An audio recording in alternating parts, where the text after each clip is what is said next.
Ok. Hola a todos. Bienvenidos al Museo del Holocausto de Los Ángeles. Mi nombre es Claudia Márquez y soy coordinadora de servicios al visitante en el museo.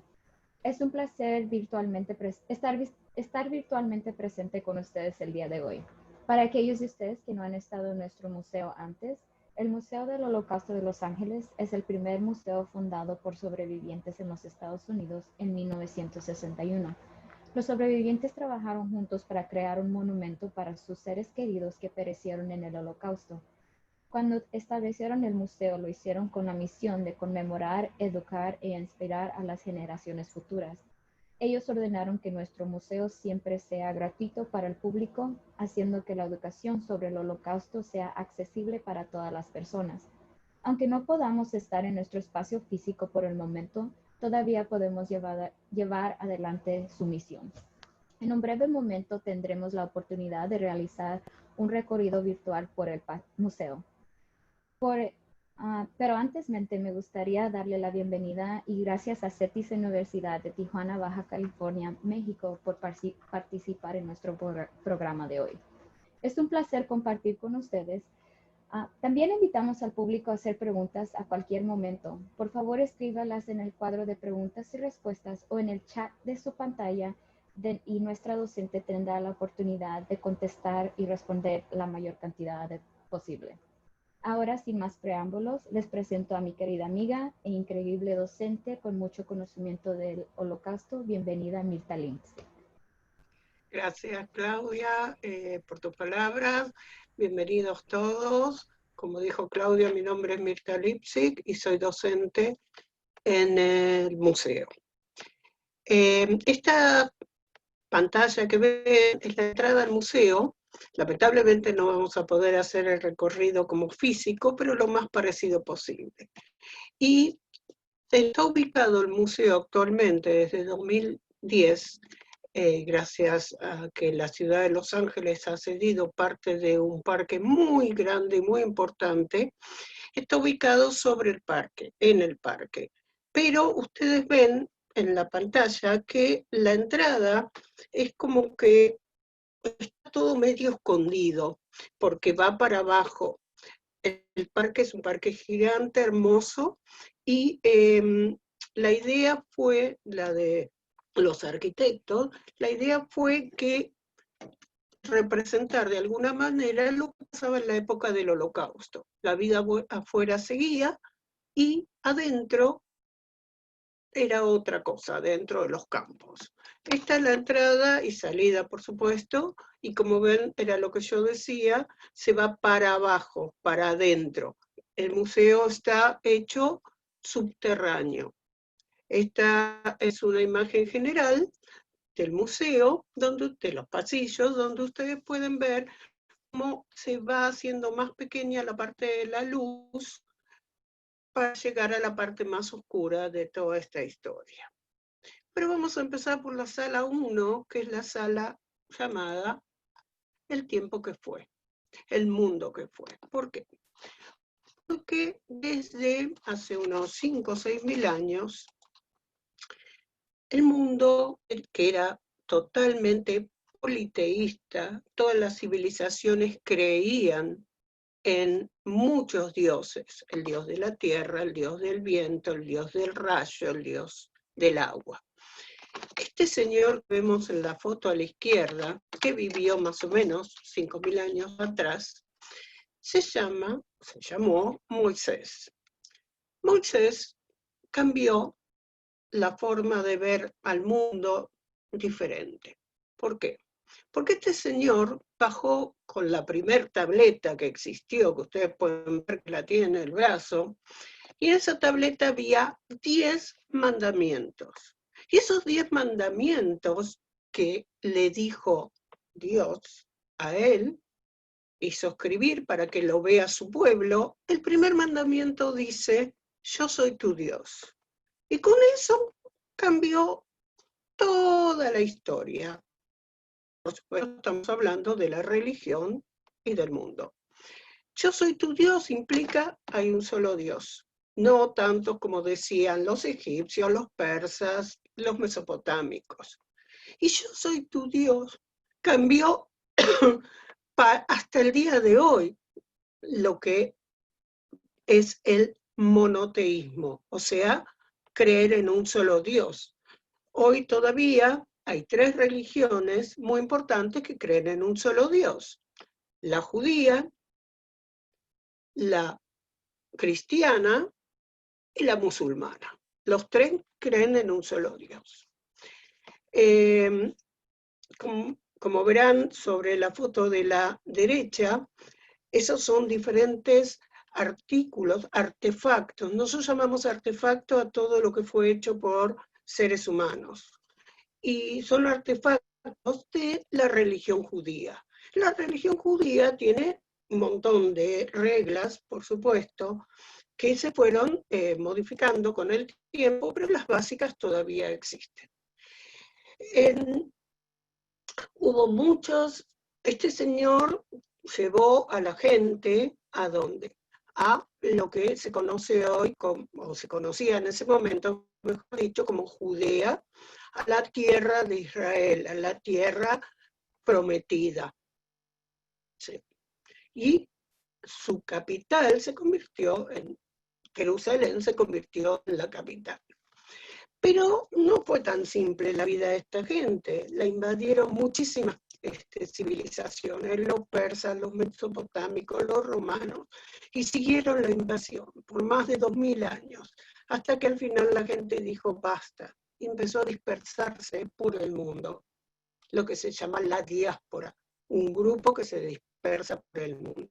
Llegaron hasta China, en el oriente, pero el gran grupo, y también a Persia, por supuesto, lo que hoy es Irán, pero el gran grupo fue Europa. Y Europa se llenó de judíos.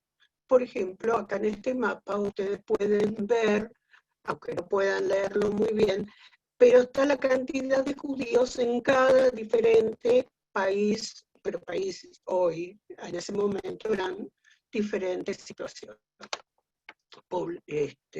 diferentes países. Y por supuesto, como todo inmigrante, y yo también me incluyo, por supuesto, nos empezamos a culturizar con donde vivimos, ¿sí? Entonces, los países de Europa del Oeste, es lo que se llama de Alemania hacia el Atlántico, se empezaron a desarrollar con la famosa revolución industrial y demás, y los judíos mantenían su religión, pero se empezaron a culturizar también. Los judíos con esas culturas. Los judíos del oeste, perdón, los judíos del este también, pero en diferentes situaciones porque las poblaciones eran diferentes. Y como les decía, a partir de 1799, 1800, los judíos se empezaron a meter en las artes y ciencias que empezaron a surgir gigantemente. Y algunos de ellos los conocemos bastante. Abajo a la derecha, Mr. Einstein, ¿sí?, creador de la fórmula de la relatividad. En el medio, una foto un poquito inclinada, un muy famoso pintor llamado Chagall, también, y también tenemos una foto chiquitita en el medio del famoso Sigmund Freud, creador de la psicología. Todos los otros son fotos de gente en ese momento, judía por supuesto, pero que se culturizaron y llevaban la vida exactamente como la llevaba cualquier poblador, cualquier cristiano de ese lugar.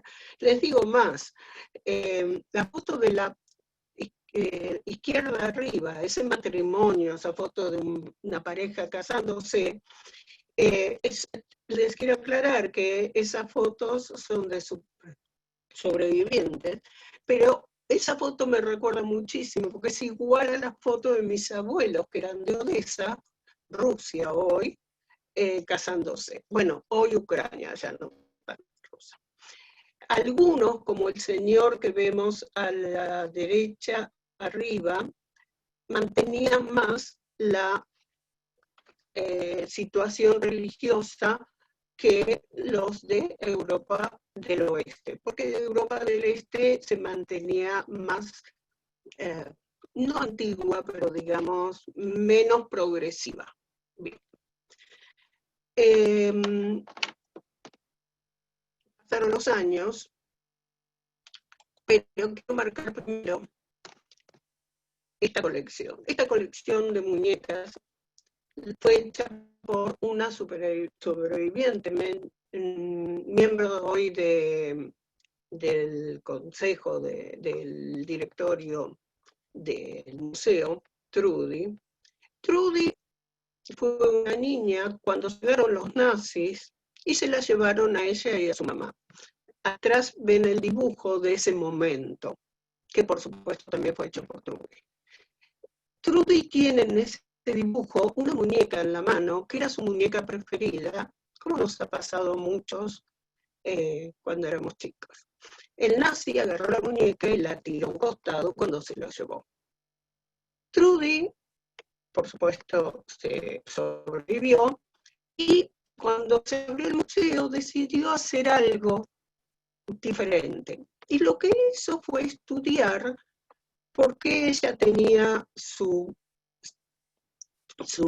señal de vergüenza, ¿no? Lo que llamamos, en el brazo. En la foto de atrás, en el dibujo, ven que la madre tiene, que era lo que los judíos tenían que llevar en la Alemania nazi para afuera de la casa, para que la gente sepa que era judío.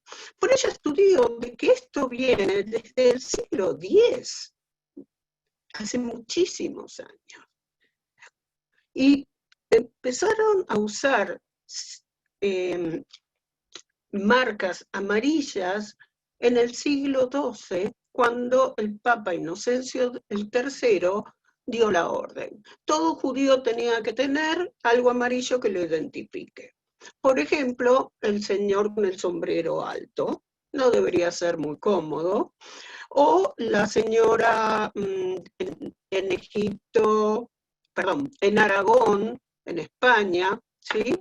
Que ven en el costado derecho abajo, o la señora de atrás, que está al lado del caballero del sombrero, que tenía que llevar la señal amarilla, pero también tenía que llevar una capa que no tenía brazos siquiera, y era la persona que iba a hacer las compras, supóngase, era bastante molesto. Y Trudy también en esta colección, lamentablemente la foto salió partida, abajo en la izquierda, hizo su muñeca, hizo la copia de su muñeca y puso la insignia que ella usó, o sea, la marca que decía que era judía. Esto es un poquito de historia para ver que no fueron los nazis los que surgieron con la idea, los judíos veníamos siendo marcados desde hace mucho. Pero en el año 1933 ocurren algunas cosas, como por ejemplo la subida al poder de Hitler, de los nazis. ¿Por qué? ¿Por qué digo la subida al poder y no la toma del poder? Porque Hitler subió por votación, por elección, no por un golpe de Estado, para nada. Esto es importante porque ¿por qué lo apoyaba tanta gente? Ustedes pueden ver en la foto de la izquierda un poquito abajo mucha gente. Ahora les voy a mostrar más. ¿Por qué la gente lo apoyaba tanto a Hitler? Porque cuando terminó la Primera Guerra Mundial en 1918, los aliados le hicieron pagar a Alemania por todos los daños de la guerra, con lo cual Alemania se fue absolutamente a la bancarrota. Aparte de eso, Alemania perdió mucha gente en la guerra y hubo mucha gente que no tenía trabajo también por la situación general. Además, por primera vez en la historia, en 1919, Alemania tuvo una democracia. Antes tenía como un rey, un Kaiser. y empezaron a aparecer partidos políticos. En una democracia todos sabemos que los hay. Y empezaron a aparecer partidos como comunistas, socialistas, por supuesto los demócratas y los nazis. Y los nazis empezaron a crecer porque ellos decían, nosotros tenemos la solución, porque sabemos quiénes son los culpables de todo lo que nos está pasando. Son los judíos, porque los judíos, la raza judía, solo busca dinero y hizo que nos perdiéramos la guerra. Como verán acá, el 30 de enero de 1933, Hitler toma el poder como chancellor, que es como primer ministro. Yo les quiero mostrar rápidamente en estas fotitos que Hitler estaba rodeado de muchísima gente, la gente lo apoyaba. ¿Por qué? Entre dos cosas importantes, porque Hitler era un excelente orador, era muy buen orador, convencía a todos de lo que él creía. Y eso logró muchos partidarios. Y la segunda cosa es porque Hitler se supo rodear del mejor gabinete que él podía tener para lograr sus objetivos, por supuesto.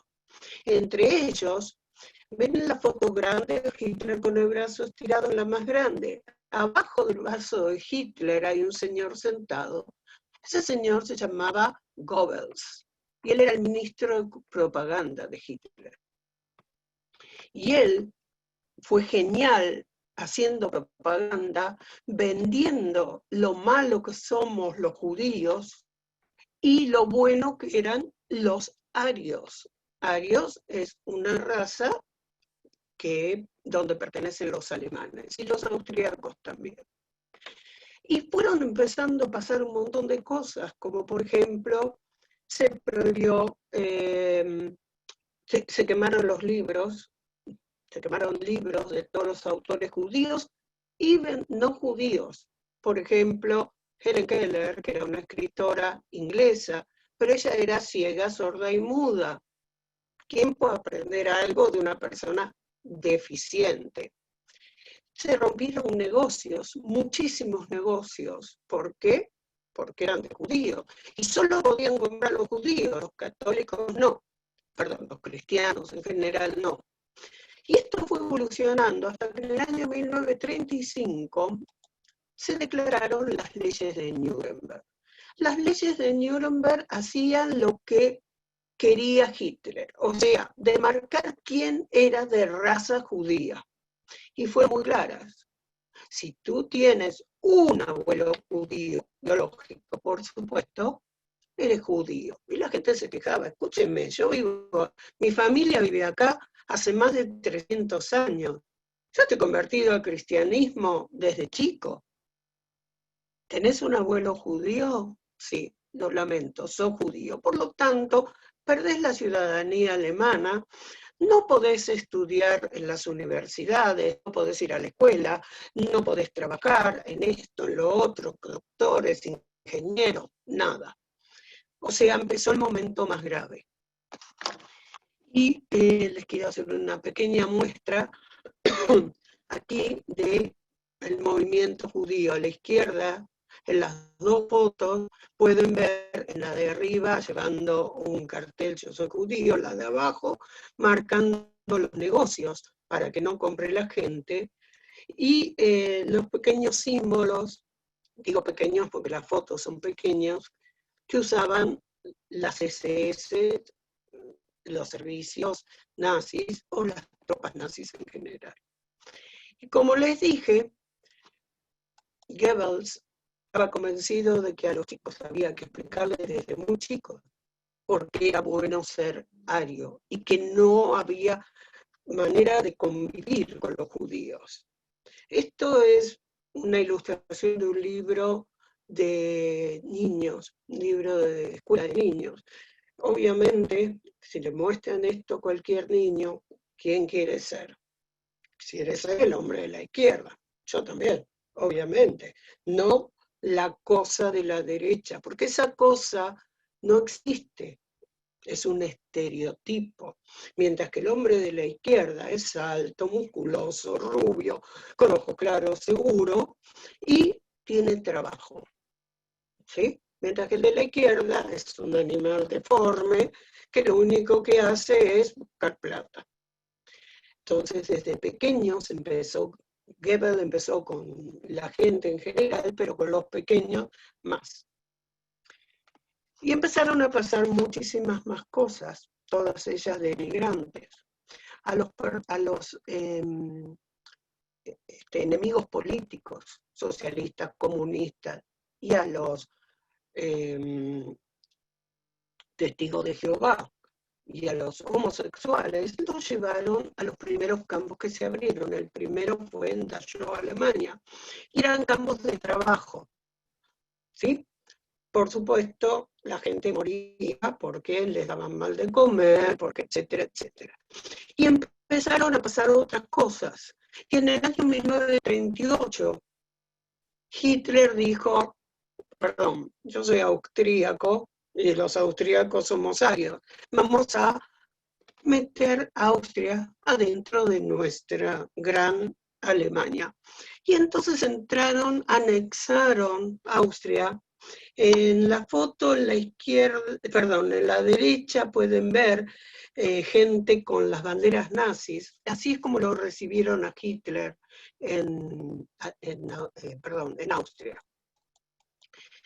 Pero la cosa siguió incrementando bastante y mal, y en el año 1938 ocurrió algo que marcó totalmente a los judíos alemanes, lo que se conoce como la Noche de los Cristales Rotos. Esto ocurrió entre la noche del 9 y 10 de noviembre de 1938. Los alemanes quemaron 940 sinagogas. Como las sinagogas tenían muchos cristales, esto fue parte del nombre. Además rompieron muchísimos negocios, como pueden ver arriba en la foto a la derecha. Y lo que hicieron fue darse cuenta, metieron 30.000 personas en los campos, judías por supuesto, y mataron 91. Y lo que empezaron a darse cuenta, y los judíos, es que esto no tenía vuelta atrás, que había que encontrar una manera para irse. Pero el problema es que les habían quitado la ciudadanía. Solo le daban pasaportes si tenían una visa de algún país, con lo cual se empezaron a hacer muchísimos pedidos de visas. No todos resultaron positivos, pero una organización de judíos en Inglaterra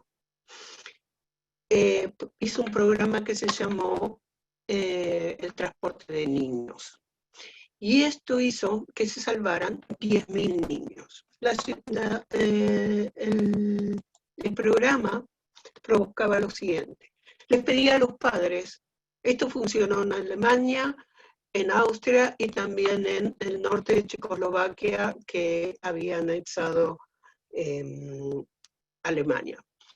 El programa le pedía a los padres que elijan un niño, no importa cuántos tenían que elegir un niño entre 0 y 17 años, que ellos se iban a ocupar de este niño. En Inglaterra le iban a dar casa, comida, estudio, trabajo, cuando creciera. Lo que no les podían asegurar era que vuelvan a verlo. Y la mayoría de estos 10.000 niños nunca volvió a ver a su familia. Pero estos 10.000 niños se salvaron gracias a un gran movimiento. Este movimiento fue en parte, una gran parte fue provista por Sir Winston, se me fue la cabeza, una gran persona que donó muchísimo dinero para sostener estos niños. Pero no todo termina aquí. Cuando los alemanes le sacaron la ciudadanía a los judíos y entraron en Austria, el mundo empezó a preocuparse. Entonces hubo una reunión en Múnich, una ciudad alemana, entre el canciller en esa época inglés y Hitler, donde Hitler le dijo: nosotros no vamos a invadir nada, así que quédese tranquilo.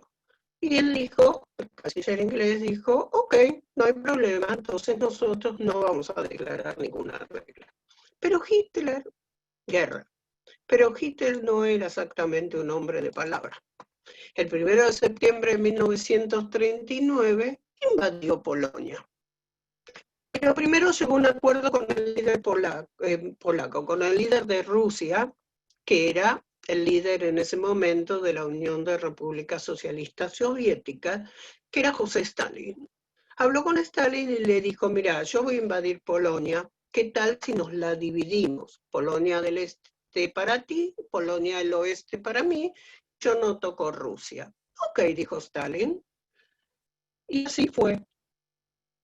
El 1 de septiembre de 1939, Hitler entró en Polonia. A los 2 días, Inglaterra y Francia declararon la guerra y empezó la Segunda Guerra Mundial.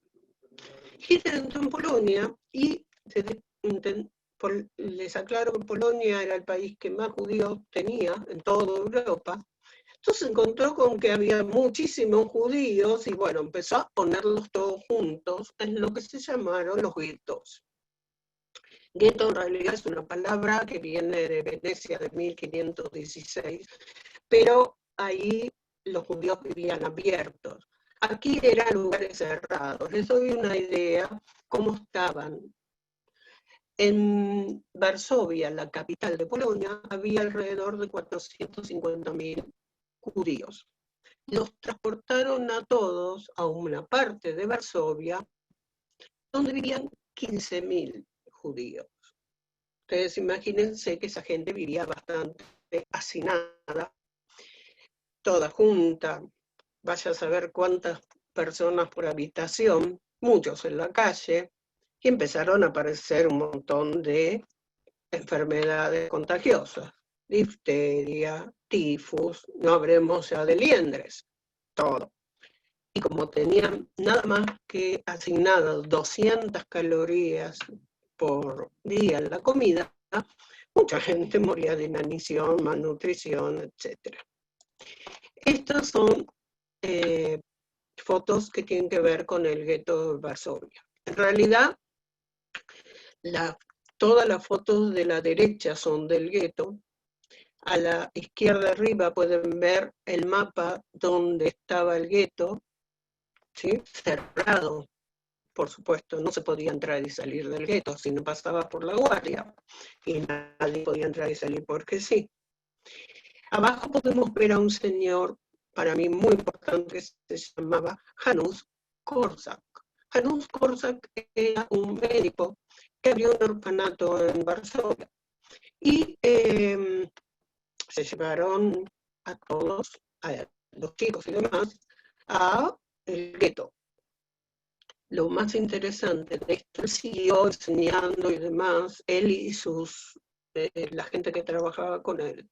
Pero lo más impactante, al menos para mí, es que cuando decidieron deportar a los chicos al campo de muerte, él no los soltó y él fue con ellos, aunque él no tenía que haber ido. Realmente creo que es uno de los mayores héroes que tuvo esta guerra. Y al lado de Janusz vemos un dibujo de una persona del gueto, que era lo que ocurría y sucedía. Pero Hitler no era una persona que se convirtiera con cosas chiquitas. Si entré a Polonia, o sea, Europa del Este, ¿por qué no puedo conquistar Europa del Oeste? Y al año siguiente, durante 1940, conquistó 5 países europeos. Francia, Luxemburgo, Dinamarca, Holanda y Noruega. Todos.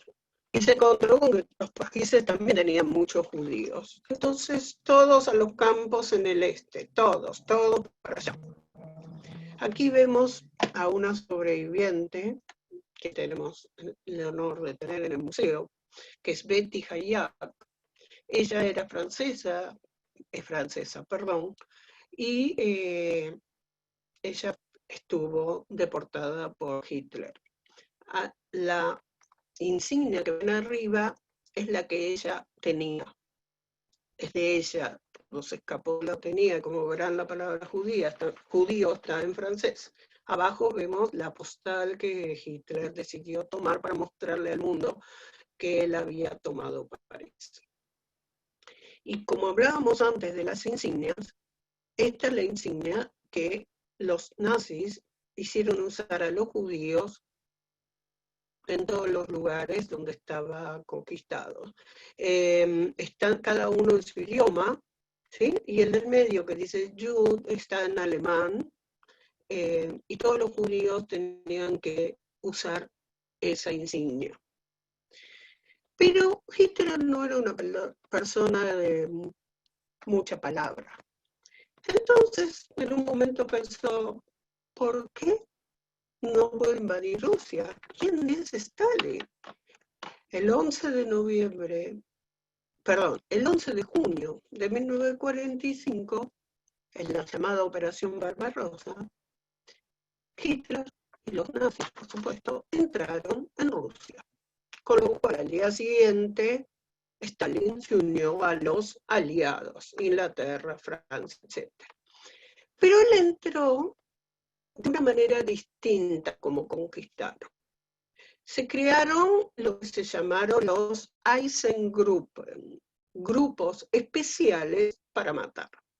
O sea, cuando avanzaban las tropas alemanas hacia un pueblo, llegaban al pueblo, atrás venían las tropas del Eisengruppen, agarraban a todos los judíos, los llevaban afuera, en general esas zonas muy boscosas, los llevaban afuera, les hacían cavar una fosa gigante y los mataban, como se ve aquí en la foto de atrás.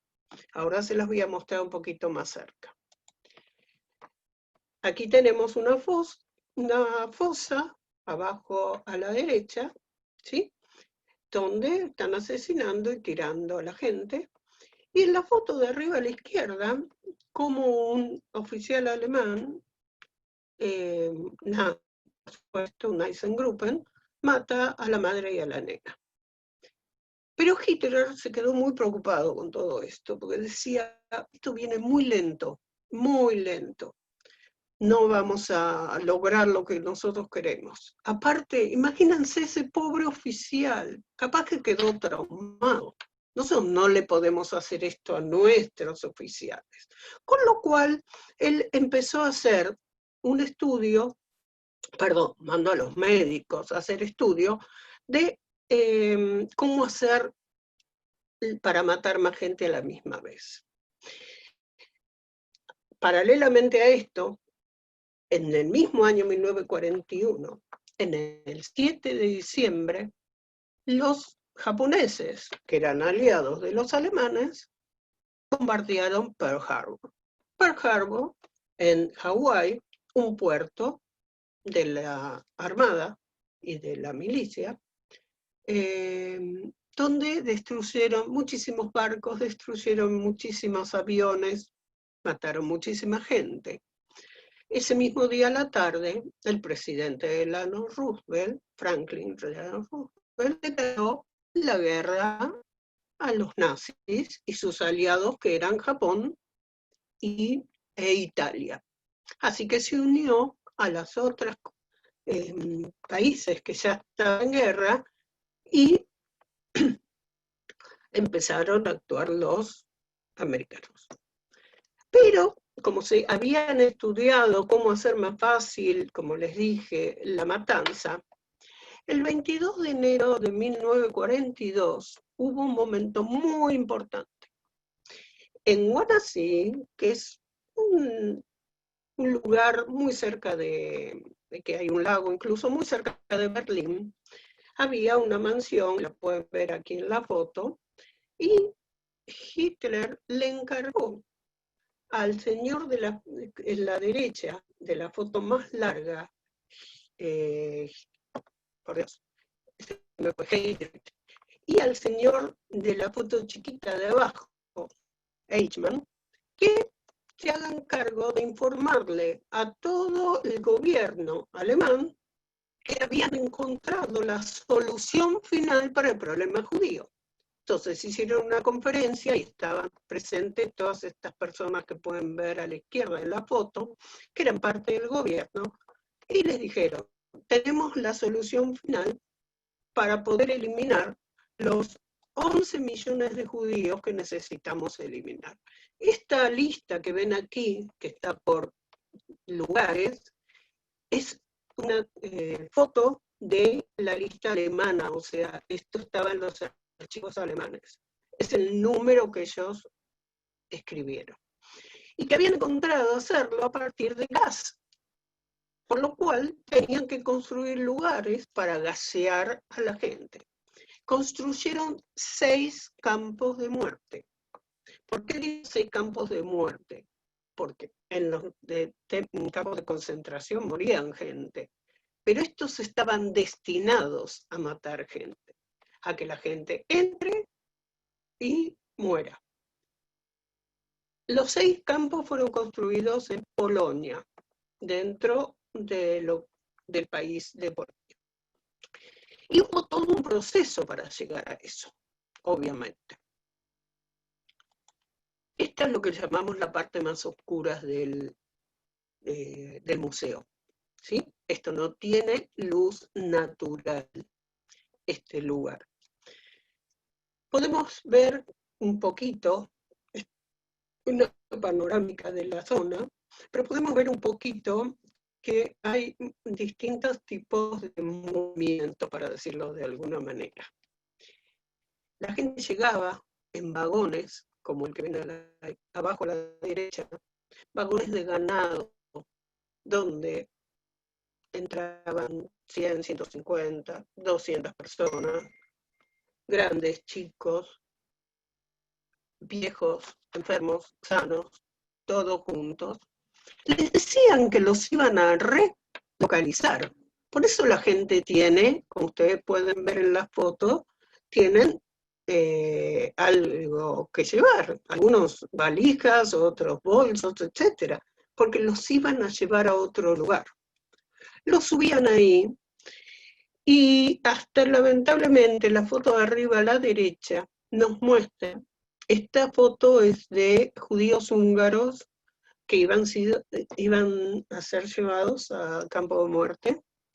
Les vuelvo a decir, estaban engañados, y les dijeron, el que tenga dinero y quiera comprar asiento para ir a la relocalización, puede comprarlo, como ven en la foto de arriba a la derecha.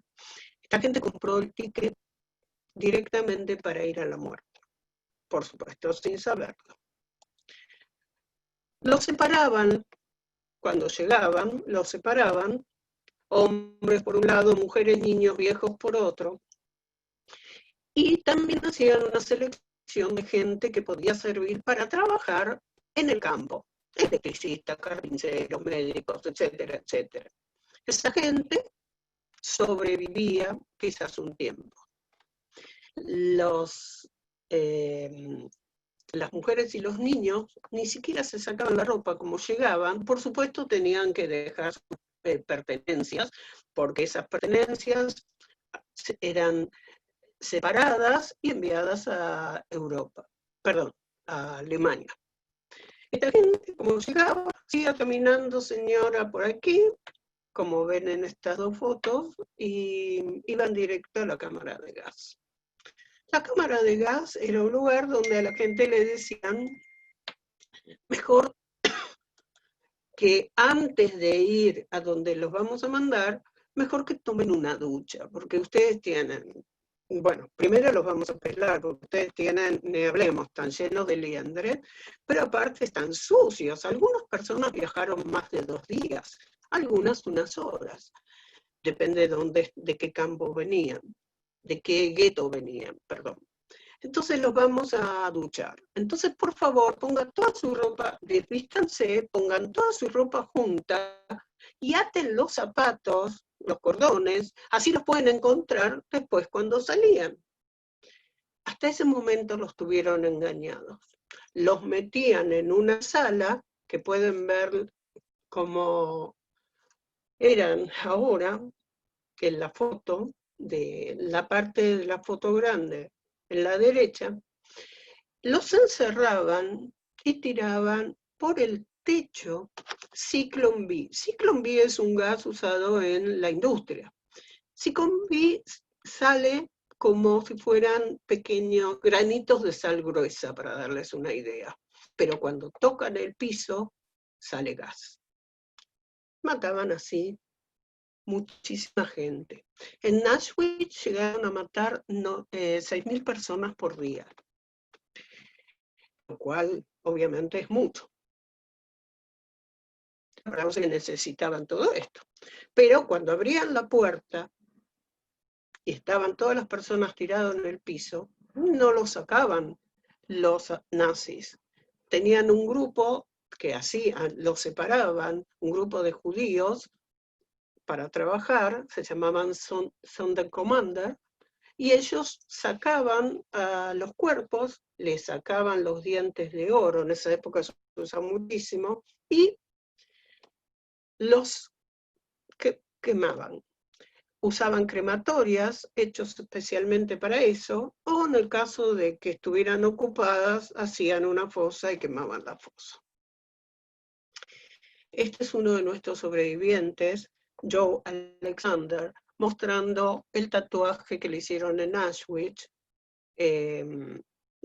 con su número.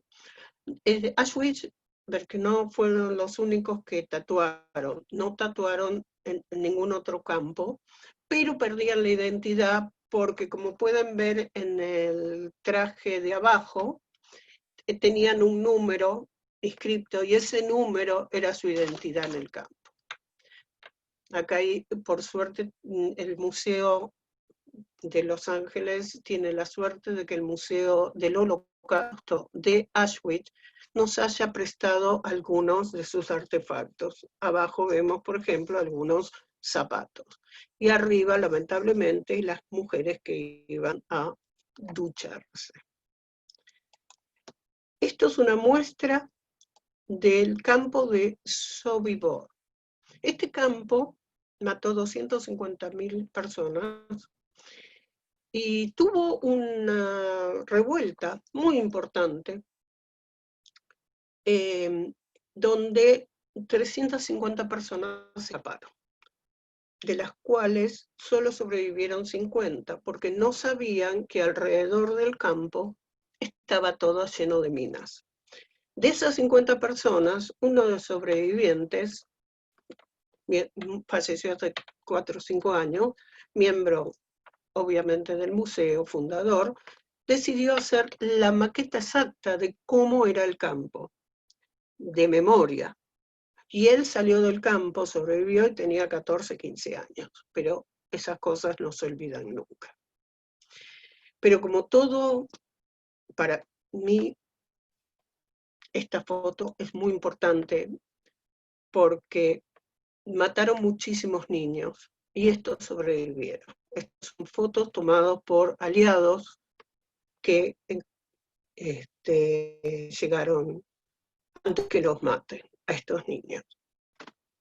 Pero estamos en un momento más oscuro de la historia, pero podemos ver que también hay momentos más claros y que nos renuevan con la gente.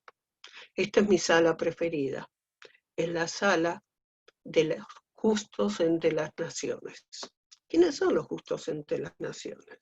Los justos entre las naciones son las personas y grupos que no judíos obviamente, que salvaron judíos durante el Holocausto sin buscar recompensa. Hubo muchos judíos que fueron salvados por cristianos, pero pagaron para eso. Estos que tenemos aquí, que voy a nombrar rápidamente algunos, lo hicieron porque era lo correcto. Casi todos conocemos a la niña que está a la derecha en esta foto, grande, se llama Ana Frank, y todos conocemos su libro, o casi todos conocemos su libro, donde ella pinta su historia de una niña de 14 años viviendo encerrada con su familia y otra familia por 2 años en el ático de la empresa de su papá. Hasta que alguien los denunció, vinieron los nazis y se los llevaron. Pero la oficina de su papá no estaba vacía. Pueden ver una foto ahí, después de la de los edificios, de la señora Mick Gies. Era la secretaria del papá de Ana. Ella subió al ático después que los nazis se fueron y encontró el diario de Ana. Y dijo, lo voy a guardar y devolver cuando vuelvan. Ella puso en riesgo su vida, la de su marido y la de su hijo, porque en ese momento ninguna propiedad de los judíos podía ser no entregada a los nazis. Y ella lo guardó hasta que el único que volvió fue el papá de Ana. Ella se lo dio sin leerlo siquiera y el papá de Ana lo publicó. Aquí tenemos otros, ¿sí? No conocemos a todos, pero para que vean que hubo mucha gente salvando judíos. Ahora voy a hablar de algunos, pero quiero seguir pasando por la sala. A la derecha pueden ver que hay grupos de gente común, más o menos, y esa gente es parte de los partisanos. Los partisanos fueron los que pelearon contra los nazis, gente civil que se armó a pelear contra los nazis. Hubo grupos de partisanos no judíos, pero hubo grupos de partisanos judíos. Y yo decidí rescatar a estos 3 muchachos que están en la foto ahí colgando en el medio, que son los hermanos Bielski. Los hermanos Bielski eran un grupo de partisanos que decidió salvar judíos, no solo pelear contra los nazis. Y ellos le permitieron entrar a su grupo, que estaban escondidos en los bosques de Bielorrusia, mujeres, hombres, niños y viejos, o ancianos, mejor dicho. ¿Por qué? Porque para ellos era importante salvar, no solo pelear. Por eso lo tengo ahí colgadito. Aquí vemos algunas de las personas que le decía. A la izquierda arriba está Senpo Musihara, diplomático japonés. Hizo más o menos unas, creo que 6.000 visas para salvar gente. Al lado está la hermosa Irina Slender,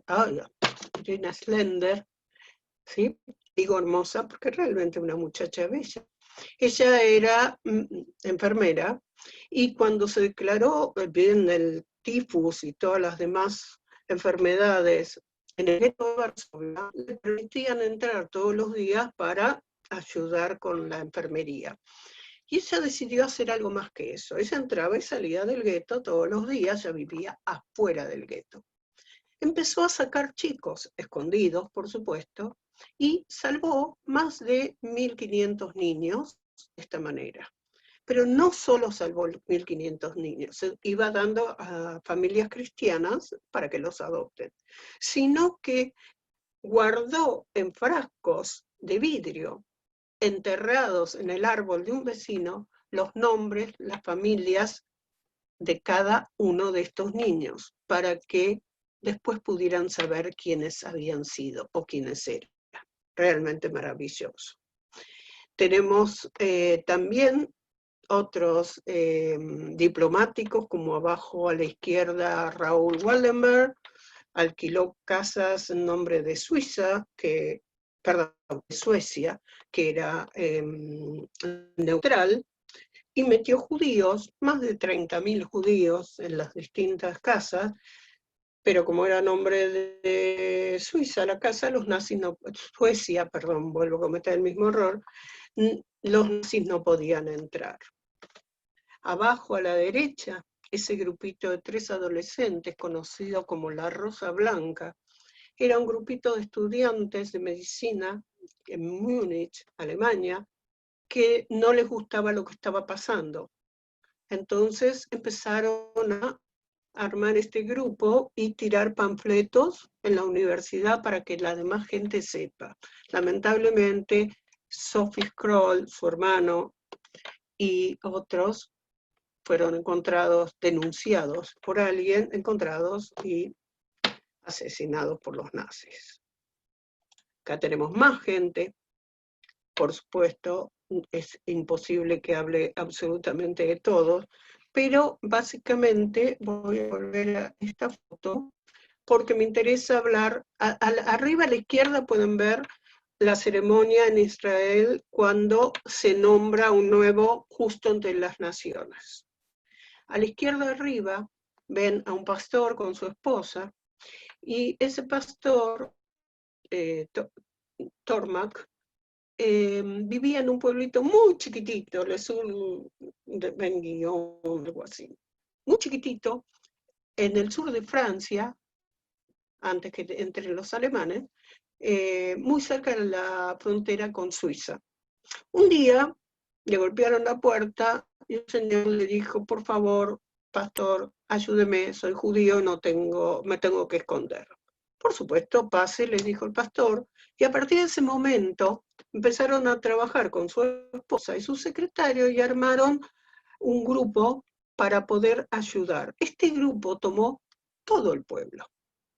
El pueblo, que tenía nada más que 5.000 personas, abrió sus puertas y salvó más de 3.000 judíos. Realmente maravilloso lo que han hecho. Podría seguir hablando más, pero veo que se me está acabando el tiempo, con lo cual les quiero hablar de 2 países que hicieron también algo desde el gobierno. El primero es los búlgaros. Bulgaria, no por más que fue invadida por los nazis, no permitió que los nazis deporten los 48.000 judíos húngaros.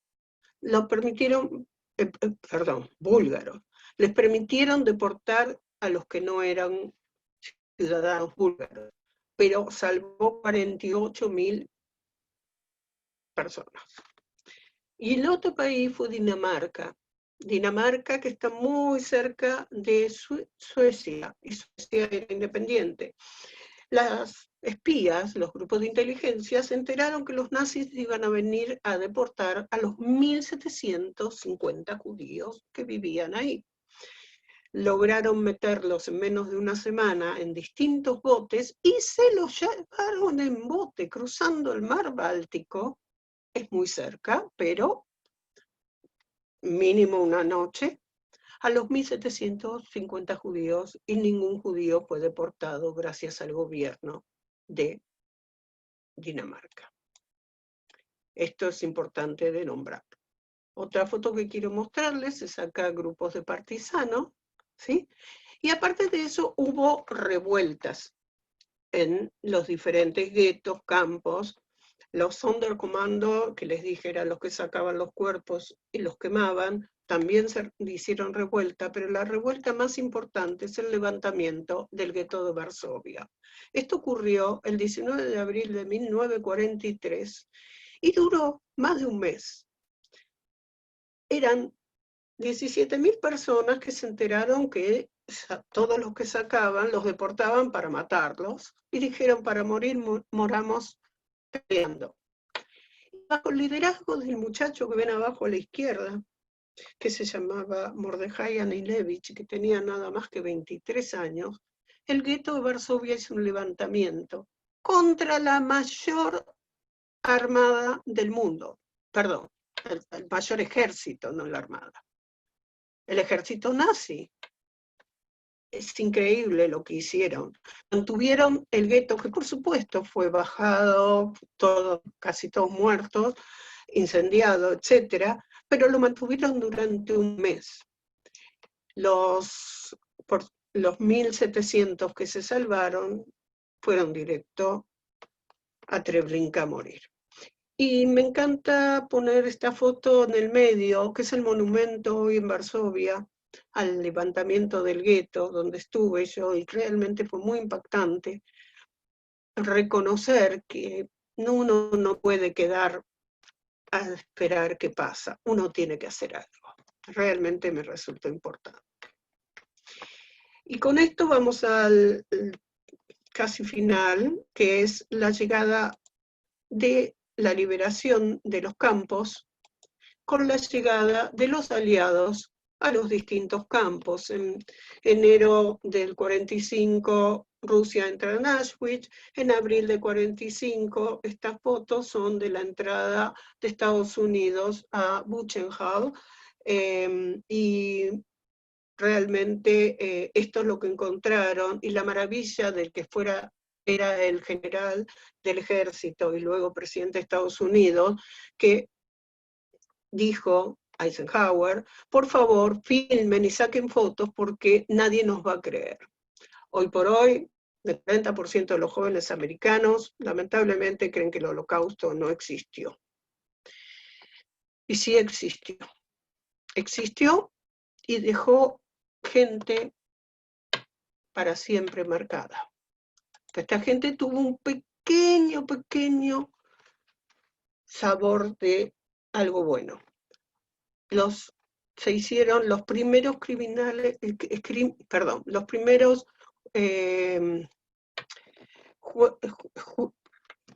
me sale en inglés, disculpen, los primeros juicios de crímenes de guerra a los nazis, lo hicieron los aliados, ¿sí? Y esto es muy importante, no por la cantidad que de los 177 nazis, solamente 97 fueron mandados a prisión, pero esto marcó a que hoy tengamos en La Haya el tribunal para crímenes contra la humanidad. Y eso es importantísimo. Todos podemos quejarnos cuando hay crímenes, gracias a que primero salieron estos. Y el que se ve abajo de la foto 760, esa persona es Hans, estuvo a cargo de varios campos de concentración. Él dijo algo que nadie le aceptó, a Dios gracias, que fue: yo cumplía órdenes. No fue aceptado y por supuesto fue juzgado. Aquí tenemos algunas otras fotos del caso y ven arriba un joven que abajo está a como es hoy, está vivo. Este señor se llama Ben Ferenc y él fue el más joven, pero aparte de eso, él fue el que jugó a los Eisengruppen. Él se encargó de esa parte, un abogado americano. Por último, les quiero dejar nuestro homenaje a los niños del museo, los 1.200.000 niños asesinados en el Holocausto. Tenemos una sala especial, como verán, que está incluso al aire libre, muy grande, llena de 1.200.000 agujeritos, y los chicos de escuelas, que ustedes ya van a poder venir, pero como por ahora no podemos, se los muestro así, ponen papelitos con algunas palabras para estos niños que no tuvieron vida.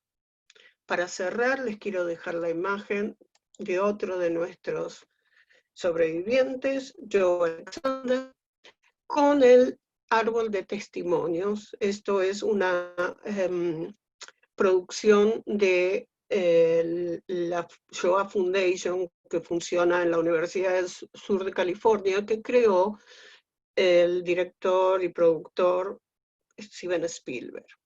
Nos donaron este árbol, por la forma lo llamamos árbol, que tiene 70 pantallas, todo el tiempo mostrando un testimonio tras otro, y como hay 52.000 testimonios que filmaron en 1994 en diferentes países, más de 27 países, en más de 100 idiomas, Nosotros tenemos el orgullo de mostrar los 52 testimonios a través de un año, por lo menos 52.000, por lo menos una vez al año. Y con esto los dejo, espero verlos la próxima en el museo, directamente en persona, y agradezco y está abierto a las preguntas que va a manejar Claudita. Muchas gracias, Mirta, por ese increíble y experto recorrido. Ahora, como usted dijo, vamos a contestar algunas preguntas del público. La primera pregunta es, ¿alguna razón por la que era el color amarillo la estrellita que hacían que No, eso lo determinó el Papa Inocencio III en el año 1200 algo. Realmente no tengo conocimiento del por qué. Sé cuándo se hizo y quién lo hizo. Y a partir de ahí lo siguieron todos. La siguiente pregunta es, ¿cuál es el castigo de los alemanes? ¿Cuál es el castigo que los tribunales le dieron a los alemanes? Ok. Hubo diferentes tipos de castigos. Varios los colgaron, los mataron colgando. Otros tuvieron muchísimos años de prisión. Y lamentablemente algunos salieron, especialmente los soldados rasos, salieron libres o cumplieron muy poca prisión. Gracias. La tercera pregunta es, ¿por qué los nazis usaron el símbolo que usaron? ¿Tiene alguna razón? Ese símbolo es muy antiguo, no es nuevo, es muy, muy antiguo. Los nazis, en realidad lo eligió Hitler, obviamente. No conozco exactamente el por qué, pero adaptaron un muy viejo símbolo para ellos. Lo que sí sé es que lo pusieron en negro sobre una base roja para determinar, mostrar, no determinar más, mostrar que ellos tenían razón. El rojo implica poder, razón. Pero ¿por qué exactamente ese símbolo y no otro? No, prometo que voy a buscarlo para la próxima. ¿Tiene usted alguna idea o algún conocimiento de qué pasó con Hitler? Bueno, con Hitler, bueno, sabemos que hizo suicida, correcto, pero no es, mucha gente cree que es mucha historia, no es algo real. Bueno, la realidad es que no vamos a saber nunca la verdad exacta. El gobierno ruso encontró 2 cadáveres, pero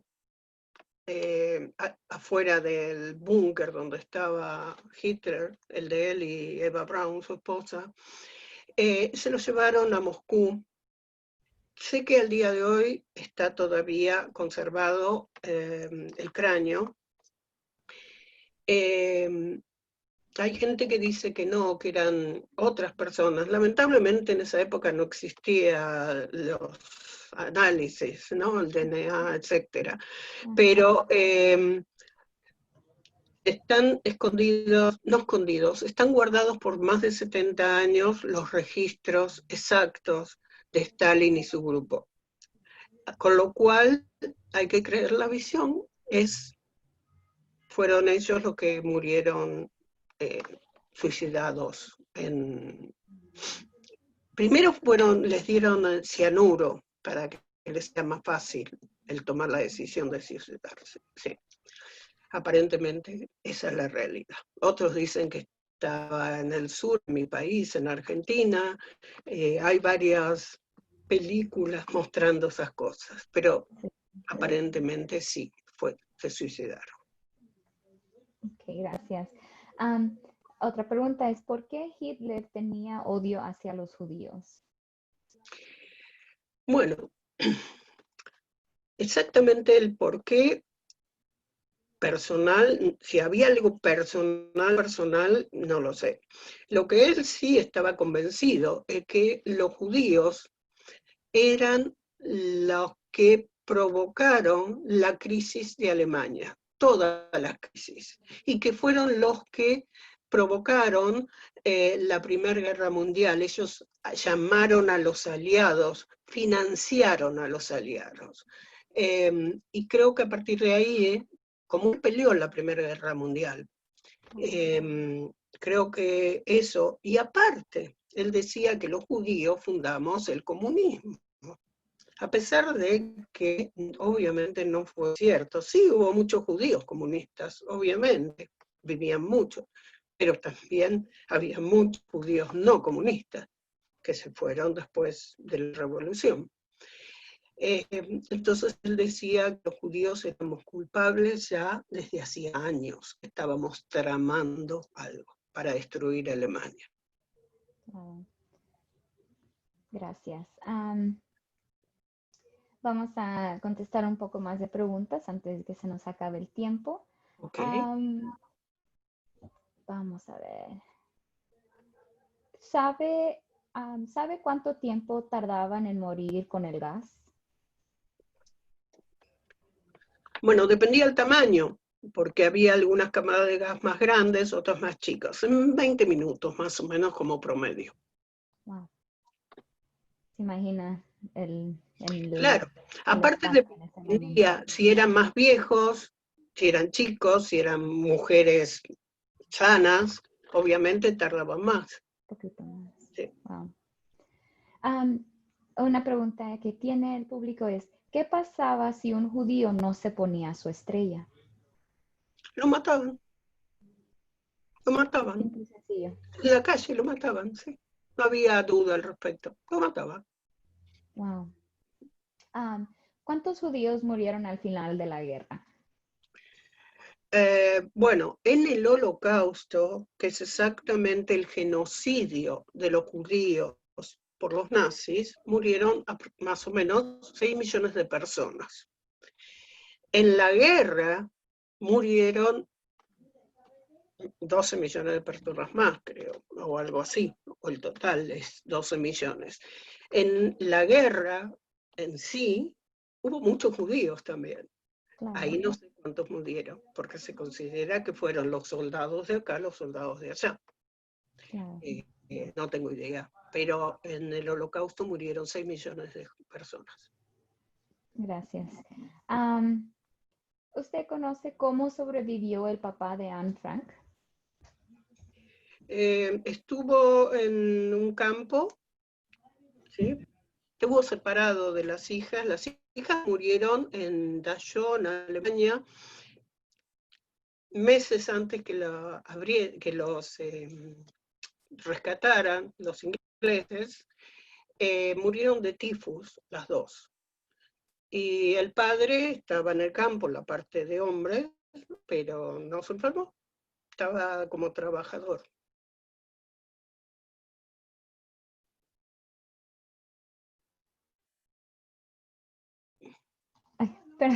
Muchas gracias.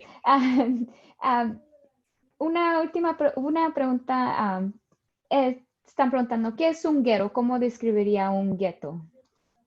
Bueno, un gueto, la palabra que dije viene de Venecia, 1516. Era la zona donde vivían los judíos en Venecia. Y le pusieron la palabra gueto.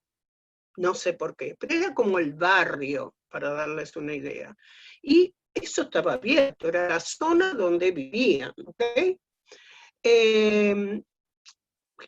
Hitler tomó ese nombre, que ya existía, pero le cambió el significado cuando encerró, no había gueto abierto, encerró a la población judía en lugares pequeños y le puso ese nombre. De ahí viene la palabra gueto.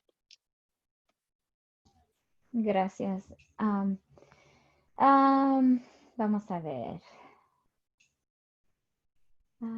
Mucha gente está diciendo muchas gracias por todo. Gracias a ustedes por haber participado. Claro. Una de las últimas preguntas es, ¿Latinoamérica cómo estaba relacionada con la Segunda Guerra? Perdón, ¿la quién? ¿Latinoamérica? La Latinoamérica, perdón, con la Segunda Guerra. Bueno, depende del país. Yo sé que Argentina era neutral, por ejemplo, se declaró neutral. Creo que la mayoría se declararon neutral, aunque apoyaban a Hitler realmente, porque también depende en quién estaba en el poder en ese momento, en la época de la guerra. Entonces, no podemos hablar de que Latinoamérica en sí. Les doy un dato para que vean cómo hay de todo. En el año 1936, cuando Hitler anexa Austria, ¿sí? Y le saca la ciudadanía a los judíos, el Chamberlain, que era el primer ministro de Inglaterra, reúne a 32 países, ¿sí?, juntos en una convención en un lugar llamado Evian, en Francia, para ver si abrían la cuota de inmigración, si alguno abría la cuota de inmigración. Ustedes saben, todos los países tienen cuotas de inmigración, ¿sí? Entonces, querían ayudar.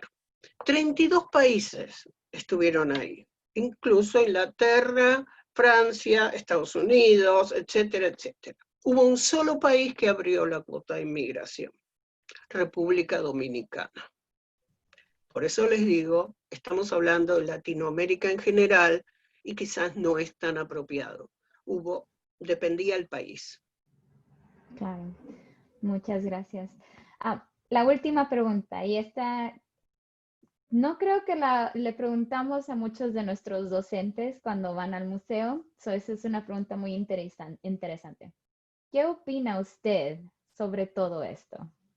Más que usted lo ha estudiado, lo practica diariamente cuando va al museo, no es algo que no nomás se puede olvidar ya cuando lo aprende.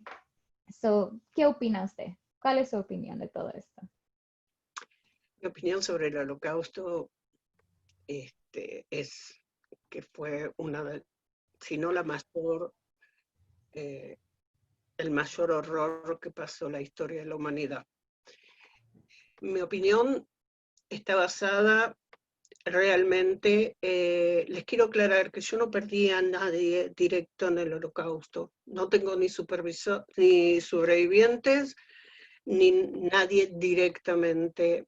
Todos mis parientes que vinieron, todos mis ancestros que vinieron de Rusia y de Polonia, vinieron antes del Holocausto. Fueron a Argentina antes del Holocausto. Pero para mí a veces es increíble que esto haya ocurrido. Yo para creer, no porque lo negaba, sino porque me parecía tan horrorífico, yo hice la Marcha por la Vida para ver la barbaridad que los seres humanos somos capaces de hacer. Porque nos guste o no nos guste, los nazis también eran seres humanos. Entonces me parece terrible que el Holocausto. Y me parece importante que siempre lo recordemos como memoria, pero aparte que nos sirva para saber qué es lo que tenemos que hacer y a dónde tenemos que, como decía Elie Wiesel, que fue un famoso sobreviviente, escritor, premio Nobel, etc., la indiferencia apoya a los malos. Lo decía con palabras mucho más finas, pero así. Saber a dónde uno tiene que abocarse. Creo que es lo único positivo que saco del Holocausto. Por lo otro. Muchas gracias, Mirta. Un tema muy, muy, muy doloroso, pero es importante escucharlo y tener sitios como el museo donde podamos ir a visitar y obtener esta información. Muchas gracias a usted. Desafortunadamente el tiempo se nos ha acabado. De nuevo, muchas gracias por todos por participar en el programa de hoy. Gracias a CETIS Universidad por estar con nosotros de nuevo. Y millones gracias, claro, a usted, Mirta, por su tiempo. Y quisiera recordar a todos que visiten nuestro sitio de web en www.lamoz.org para más eventos especiales como el de hoy. Que tengan un hermoso día y adiós a todos.